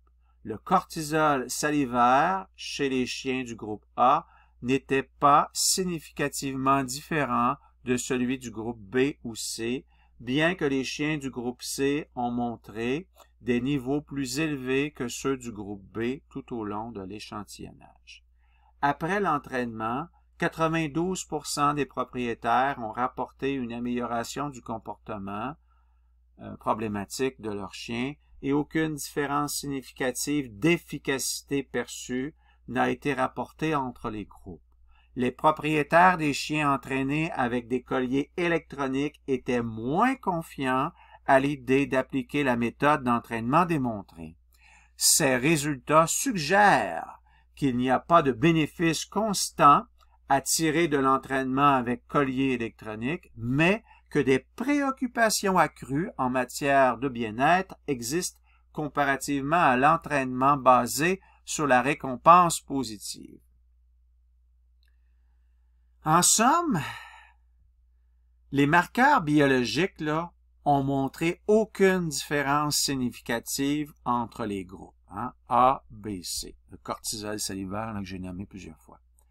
En particulier, entraîné avec le collier électronique, ça n'a pas présenté de stress mesurable supérieur d'un point de vue physiologique, hein, si on se concentre là. Cependant, il y a eu légèrement plus de cortisol qui a été observé dans le groupe C, en R+, mais les auteurs l'attribuent à des différences saisonnières ou environnementales, et non à la méthode, là, car les groupes AB, automne-hiver, ouais, c'est ça, c'était AB, c'était automne-hiver, puis le groupe C, ben ça, c'était printemps. Le lieu était différent aussi. Ouais, c'était au printemps, puis le lieu était différent. Il faut retourner sur ma diapositive, là. Donc, pour ma part, ça renforce quoi, là, ces propos-là qui ont été mentionnés? Mais ça renforce l'idée que les comportements ambivalents qui ont été observés, le fameux bâillement, la tension physique, ça doit être interprété franchement avec la prudence, car ils ne sont aucunement corroborés par une activation physiologique de stress. Donc, on est juste dans la subjectivité. De mon point de vue, cette étude est franchement intéressante. Okay? Je ne veux pas dénigrer l'étude. Okay? Je la critique constructive qu'on appelle. Néanmoins, a été commandée quand même, financée par la DEFRA. Hein? Ça, c'est le ministère britannique là, qui est responsable des politiques animales. Puis l'objectif explicite de cette étude était de fournir une base scientifique pour orienter les décisions légales à l'usage des colliers électroniques. Oui, je suis d'accord, les auteurs, là, si on prend le temps de lire, déclarent qu'ils n'ont pas de conflit d'intérêts. Mais le contexte institutionnel devrait clairement signifier une grande prudence dans l'interprétation menant à ces conclusions. Puis encore plus, avec toutes les faiblesses scientifiques que j'ai soulevées et qui peuvent être reconnues par n'importe quelle personne qui connaît l'analyse statistique et scientifique. Il faut se rappeler que cette étude s'inscrivait dans un processus à finalité politique et réglementaire. Sachez d'ailleurs que les e-collars sont maintenant interdits en Angleterre depuis février 2024. Puis cette étude-là a été souvent citée malgré qu'elle soit limitée. C'est un exemple pour moi qui est très très clair que l'usage politique peut dépasser la prudence scientifique.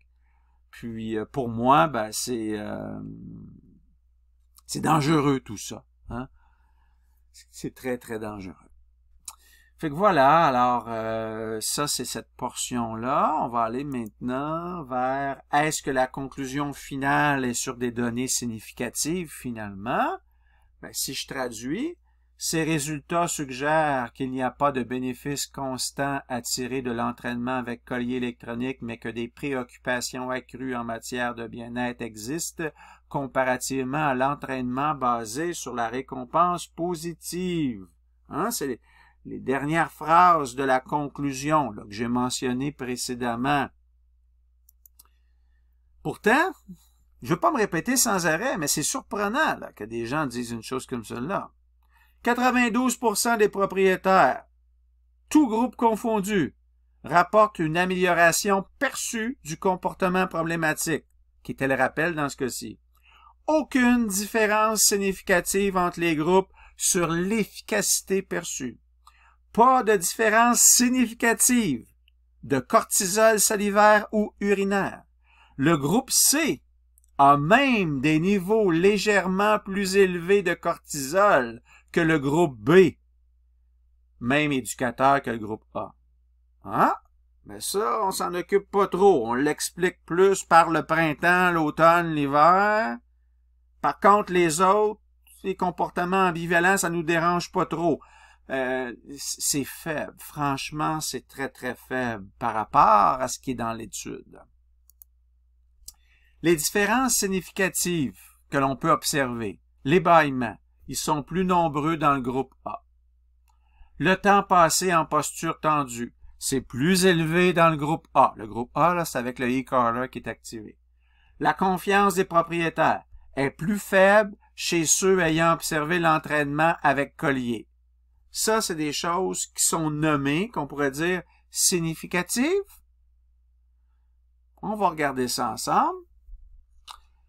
Oui, la conclusion de l'étude peut mentionner qu'il y a un risque plus accru pour le bien-être. On pourrait dire ça. Pourtant, les données physiologiques que j'ai parlé précédemment, le cortisol salivaire, urinaire, ne montre aucune différence significative. Puis l'efficacité perçue est similaire entre tous les groupes de la part des propriétaires. Les auteurs s'appuient donc sur des différences comportementales qu'ils considèrent, eux, significatives. Mais en neurosciences comportementales, pourtant, on sait que ce sont des signaux ambivalents. Le bâillement, la tension physique. Et on n'assure aucun croisement avec d'autres indicateurs biologiques. Donc, ils maîtrisent aussi, pas donc, mais ils maîtrisent également, je devrais dire, pas maîtrise, mais minimise, pardon, le groupe C au niveau du taux de cortisol qui était légèrement plus élevé. Groupe C, là, c'est le renforcement positif pur. Et tous les groupes ont montré des améliorations, 92%. Voyez-vous, donc il y a de l'ambiguïté énormément. Ça montre que la conclusion finale devrait finalement être beaucoup plus de prudence. Hein? C'est réellement manquant. Alors, on a des différences comportementales, mais ils ne sont pas corroborés par des mesures physiologiques. On a interprété des choses, mais ce sont des signaux ambivalents. Alors, est-ce que c'est vraiment significatif? C'est pour ça que j'ai marqué les différences significatives, 3 petits points. C'est à réfléchir, hein, avec ce que je vous ai mentionné au niveau de la puissance statistique notamment. À retenir, donc ralentissez avant de conclure. La vraie rigueur scientifique, là, pour moi, c'est de distinguer entre ce que les données montrent, ce qu'elles suggèrent et ce qu'on aimerait qu'elles confirment. Mon objectif ici, là, c'est pas de défendre une méthode en passant. Vous le savez, je pratique l'éducation équilibrée, balance doctrining. Je ne cherche pas dans l'absolu à défendre ça. Ce que je cherche, c'est qu'on interprète une étude scientifique avec le bon regard scientifique et qu'on n'essaie pas avec une idéologie de pousser de l'information.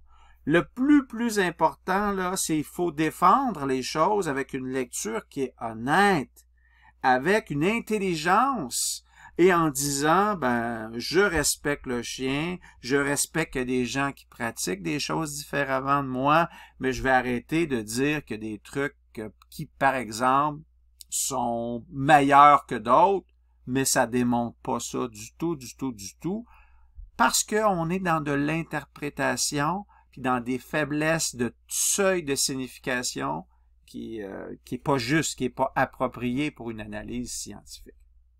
Fait que bref, mon nom c'est Alain Coursol, ACE Solutions Canines. Hein, je suis passionné de l'éducation canine, expert en comportement canin depuis 25-30 ans. Oui, j'ai développé des chiens d'intervention, je développe encore des chiens d'assistance. Je suis spécialisé principalement dans les troubles comportementaux, donc les chiens réactifs, agressifs, anxieux, etc. Je forme aussi des chiens pour l'obéissance de base et avancée pour ceux qui font de la compétition canine. Mais bref, mon objectif aujourd'hui était tout simplement de dire étude super intéressante, on a ouvert une porte, mais on ne l'a pas ouverte complètement, puis on l'a décidé de conclure trop rapidement sur des choses et ça a eu une incidence politique, notamment au Royaume-Uni. Mes références maintenant, ben voici, donc vous le savez maintenant, ceux qui font affaire avec moi le savent, les gens que je forme, les conférences, formations que je donne. Je lis vraiment plusieurs études au cours d'une année depuis, comme je vous ai mentionné, depuis les 25 dernières années. Je me fais toujours un petit résumé rapide des essentiels. Fait que vous avez ici les essentiels sur quoi je me suis basé pour notamment interpréter l'étude et emmener aussi mes commentaires, notamment là, au niveau des signaux comportements ambivalents, entre autres. Alors, merci à vous. Puis, je vous souhaite une bonne fin de journée et au plaisir et à bientôt.